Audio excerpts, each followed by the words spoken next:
তীব্র মাত্রার ভূমিকম্প ঝুঁকিতে রয়েছে সিলেট, রংপুর আর ময়মনসিংহ বিভাগ।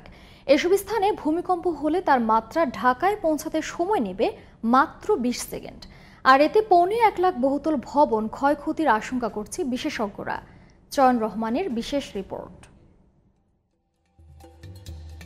পরিসংখ্যান বলছে ১৮৬৯, ১৮৮৫, ১৮৯৭ ও ১৯১৮ সালে বাংলাদেশের অভ্যন্তরে তীব্র মাত্রার ভূকম্পন অনুভূত হয়েছিল।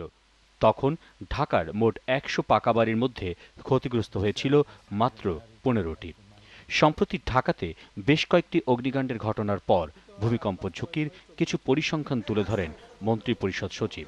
ডাউকিতে ভূমিকম্প প্লেট যেটা আছে আর কি, ওটাতে যদি নাড়া দেয় তাহলে ২ মিনিট পর আমাদের এখানে এটা আসবে।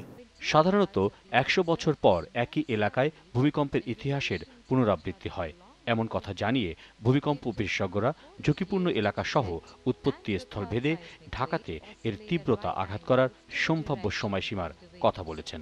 বাংলাদেশের সবচেয়ে ঝুঁকিপূর্ণ এলাকায় ভূমিকম্পের দিক থেকে হচ্ছে আমাদের রংপুর, ময়মনসিংহ, সিলেট। যদি এই জোনগুলোতে আর্থকোয়েক হয় তাহলে তার ঝাঁকুনি বা তীব্রতা ঢাকায় আসতে রাফলি ১৫ সেকেন্ড থেকে ২০ সেকেন্ডের মতো লাগবে। কিন্তু এগুলা সবগুলোই কিন্তু আপনার 7 ম্যাগনিটিউড আর্থকোয়েক। কিন্তু এই 7 ম্যাগনিটিউড আর্থকোয়েকগুলো যদি আমাদের নেপালে হয় বা আমাদের যেটা বলবো সিকিমে হয়, যেটা আমাদের ২০১১-২০১৫তে হয়েছে, সেইটার ঝুঁকি ঢাকায় আস্তে আস্তে প্রায় ৯০ সেকেন্ড থেকে ১০০ সেকেন্ড লাগবে। ৭২,০০০ ভবন একটা ভেঙে পড়ার সম্ভাবনা আছে ঢাকা শহরে ৪ লাখের মধ্যে। অবকাঠামো বিশেষজ্ঞরা ভূমিকম্প প্রতিরোধে বাড়ি নির্মাণের সময় কিছু বিষয়ের উপর গুরুত্ব দেওয়ার তাগিদ দিয়েছেন। হাই রাইজ বিল্ডিং এর কনসেপ্টগুলো আসছে 80s পরে।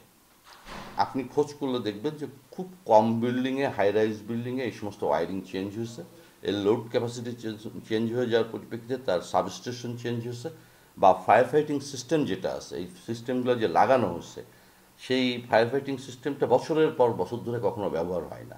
সর্বোপরি সচেতনতা বাড়ানোর বিকল্প নেই বলে মত দেন এই দুই বিশেষজ্ঞ। চয়ন রহমান, জিটিভি নিউজ, ঢাকা।